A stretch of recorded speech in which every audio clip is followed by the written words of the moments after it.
ឥទ្ធិពលនៃគំនិតគឺជាអំណាចដ៏អស្ចារ្យមួយក្នុងចក្រវាឡនេះគំនិតជាមូលដ្ឋានគ្រឹះនៃទង្វើ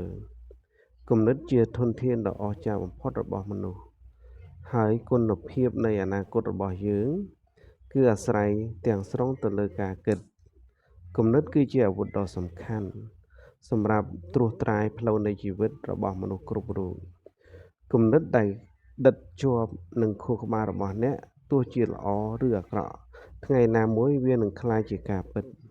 ហេតុនេះសូមអ្នកកុំគិតពីរឿងអាក្រក់ត្រូវគិតតែរឿងល្អៗថ្ងៃក្រោយវានឹងផ្ដល់ផលល្អដល់អ្នកជាក់ជាមិនខានគំនិតប្រសើរត្រឹមត្រូវជាឧបករណ៍ការពារនិងព្យាបាលជំងឺបានច្រើនប្រភេទព្រោះគំនិតបែបនេះគឺនាំមកនូវភាពធូរស្រាលនិងសន្តិភាពក្នុងផ្លូវចិត្តគំនិតត្រឹមត្រូវគឺជាចៅហ្វាយនាយដ៏ល្អគំនិតនិងអាកប្បកិរិយាត្រឹមត្រូវគឺជាមូលដ្ឋានគ្រឹះនៃភាពជោគជ័យនិងភាពរីកចម្រើនគំនិតល្អៗទាំងឡាយដែលមាននៅក្នុងចិត្តសូមអ្នកកុំទុកវានៅដដែលឬត្រឹមតែជាការស្រមើស្រមៃគឺអ្នកត្រូវព្យាយាមកែច្នៃវាឲ្យកើតជាប្រយោជន៍ដើម្បីសម្រាប់ខ្លួនអ្នកនិងសង្គមជាតិទាំងមូលយើងអាចស្ដាប់នៅរាល់គំនិតយោបល់របស់អ្នកគ្រប់ប្រភេទប៉ុន្តែត្រូវចាំថាការទទួលខុសត្រូវនៃការសម្រេចចិត្តគឺខ្លួនយើងផ្ទាល់ជាអ្នកសម្រេចបើយើងគិតតែពីភាពទន់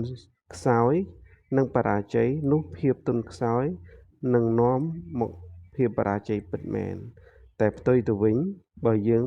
ព្យាយាមគិតអំពីគំនិតល្អៗនោះផលល្អៗនឹងកើតមានឡើងហើយច្បាស់ណាស់ថាគំនិតអាក្រក់មិនអាចនាំមកផលល្អឡើយអំណាចនៃគំនិតគឺជាអំណាចនៃស្មារតីអំណាចនៃគំនិតគឺគ្មានអ្វីដែលគ្មានដែនកំណត់ឡើយវាគឺជាអំណាចដែលជំរុញឲ្យយើងខិតខំពុះពៀជំនះឧបសគ្គធំៗទាំងឡាយក្នុងលោកបានហើយនាំមកនូវជីវិតដ៏ស្រស់បំព្រងប្រកបដោយថាមពលក្នុងជីវិតរស់នៅប្រចាំថ្ងៃបើអ្នកគិតតែពីភាពសុខស្រួលនៅចំពោះមុខហើយមិនខិតខំព្យាយាមពីថ្ងៃនេះទៅដើម្បីត្រៀមបម្រុងសម្រាប់ទៅអនាគត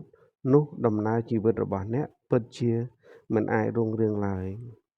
ប្រសិនបើចិត្តគឺត្រូវបាន